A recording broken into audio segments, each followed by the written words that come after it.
Lars, we talked about it after the game the other night, how uncharacteristic that was for your team. What needed to be tightened up, or what maybe did you guys work on this morning to tighten things up a little bit? Yeah, it's, you don't even go to structure at that point. Just the lack of competitiveness and turnovers and just, if this is something that's been creeping up, but it was two real tough periods. Really, and I'll say this, the power play really just, it took the wind out of our sails. We had 7 odd man rushes on our power play. That's insane. It's incredible. So, that falls on them, and it shifted the momentum. When we had even in that game in the third, we're 2-2. We got a crack at it just to try and get something out of it. Elvis is playing really well, and you give up 3 breakaways. It's just, you can't do that. So you move by it. You got to learn for it, and hopefully we respond tonight. That's the big thing. That's pretty surprising to see, because they haven't really had that problem this year.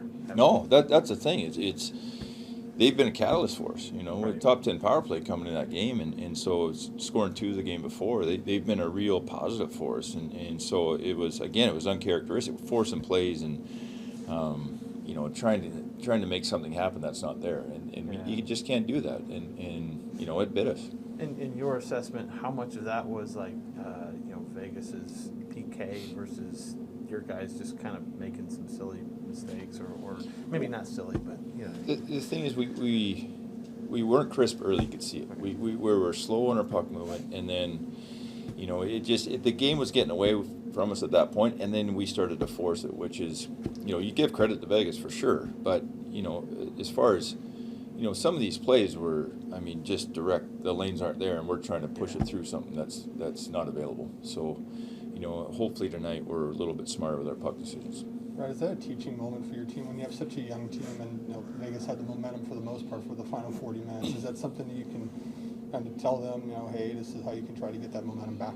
Well, we've talked about that already, and I think we've done a good job most nights, but it's happened a few times. Against the Rangers, it has happened. Against Vegas, it happened, and there's a way to stop it. But the dial's got to go up on the competitiveness. Like they're not just going to give it back to you. So you got to find a way to start playing urgent, simplify your game. Again, the first period we were very simple. We were playing north. We were quick. Our forecheck was excellent. There was a lot of real good things, and then slowly it eroded the wrong way. And so. If the lesson there is just play a simple game, and so we can get to what we're good at, I believe, and against good teams, they're going to bite you. I know it's early in the season still, but from what you've seen so far of this group, what would you expect to see tonight out of them, coming off a game like that? Well, I hope we got a response. What I've seen from us the first 15 here is that we respond when we haven't had a lot of those, but. I expect our guys to be a little bit more plugged into the game, as far as for a full 60.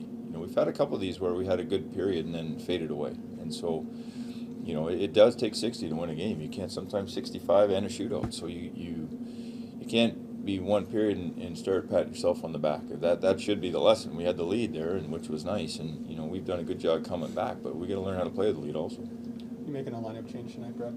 Yeah, Hoffman's going in for Danforth, and Corpy starting.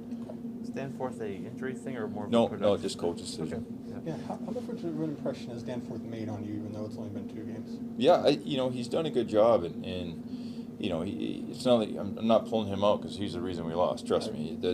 For me, it's again, it's a decision that I'll kind of keep close to the vest, but.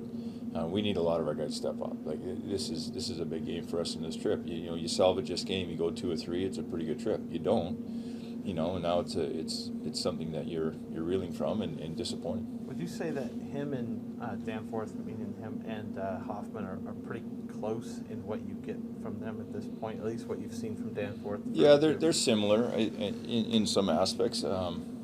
It's. I don't want anybody sitting out too long either. I think those guys, they're energy players, and Hoff's got great legs too. So, again, it's a decision I made, and it's not just because it wasn't his fault. Trust me, that game that was falls on the team on that one. Same point with Hoffman going back in. When he came out, he wasn't necessarily doing anything that was wrong, but now you got him back in a lineup. Do you expect maybe a little bit of an uptick in his game? Is that what you're looking for? Yeah, we'll see. Again, it's not an effort thing with him. I think he's got more in his game.